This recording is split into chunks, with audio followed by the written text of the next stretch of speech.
Recherche d'écrevisses américaines, partie 2, du coup, hop, on enlève les claquettes, on les prend avec nous, et on va essayer d'aller soulever des pierres.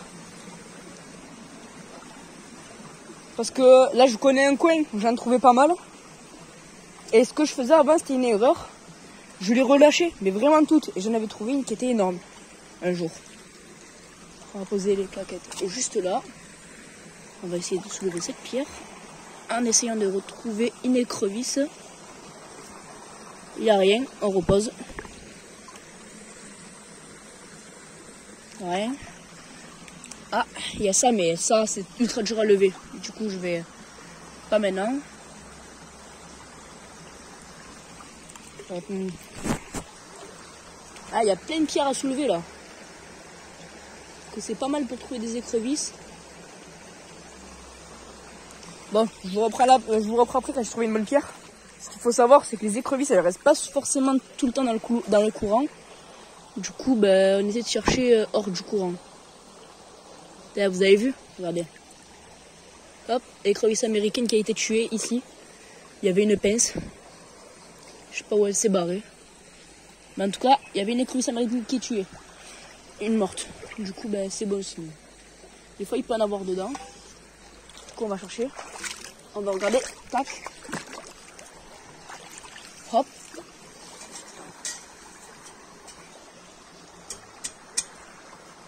Hop, rien. On sort de l'eau parce que ça pollue. En tout cas, on continue la recherche. J'ai connu un bon coin ici qui a importé pas mal d'écrevisses américaines. Donc là, on va chercher dessous. Et comme vous pouvez voir, il n'y a rien. Parce que là, je pense qu'il n'y en a pas beaucoup. Ce que c'est qu'il y a des cigales. Et les cigales, c'est mangé par l'écrevisse américaine et parfois. Ah, il y en a une. Ah non, c'est un poisson. Je croyais que c'était un bébé. Dessous la végétation, des fois là. Ça.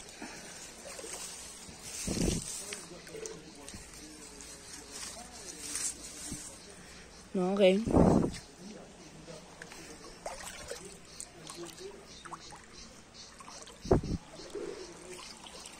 Voilà. Une portière de voiture.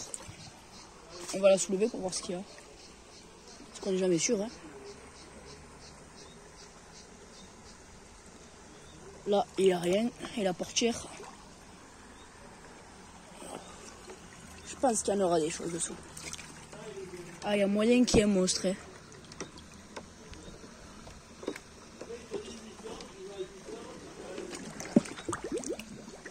Non, il n'y a rien. Putain, il y a une claquette qui se barre. Hop là. Ah, il y avait ma claquette, elle se barrait. Une pierre que j'avais déjà soulevée, ça. Que j'avais mis là. On va la ressoulever. On va voir ce qu'il y a des choses dessous. Une cachette pour les écrevisses. Donc on la remet toujours pour aller revérifier. Là. S'il y a ça là, c'est que les écrevisses elles se cachent dedans, les trucs rouges là.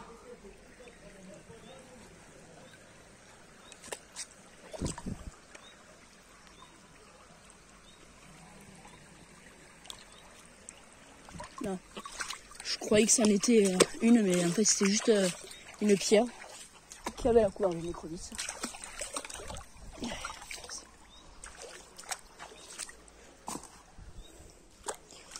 Alors, une belle pierre. Qu'est-ce que ça va donner? Je vais soulever doucement pour pas qu'il y ait trop de... Ah! Regardez ça, regardez ça, regardez ça.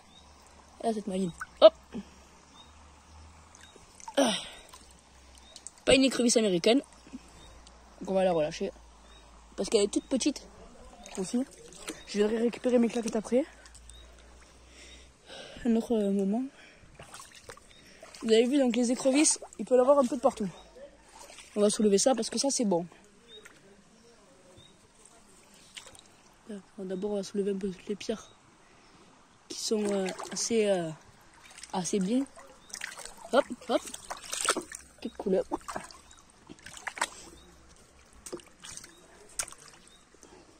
Petite couleuvre. Donc voilà. Petite couleuvre pas mal. Comme vous pouvez voir. Une petite couleuvre. Hop, on va la relâcher. Elle est belle. Hein, ça, les écrevisses. Je pense qu'il y en aura. Non. Malheureusement, il n'y en a pas.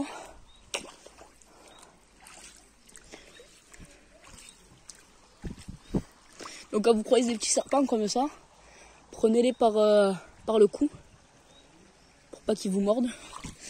Celle-là, elle n'avait pas de venin. C'était une petite couleuvre de Montpellier, je parie. Et c'est ça, c'est les plus grands serpents d'Europe. Couleuvre de Montpellier, vraiment, c'est ce qui dépasse la taille normale.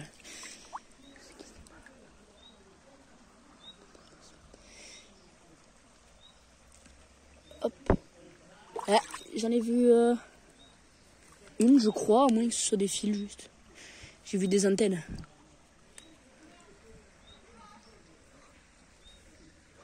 Ouais, non, c'était juste des fils qui dépassaient.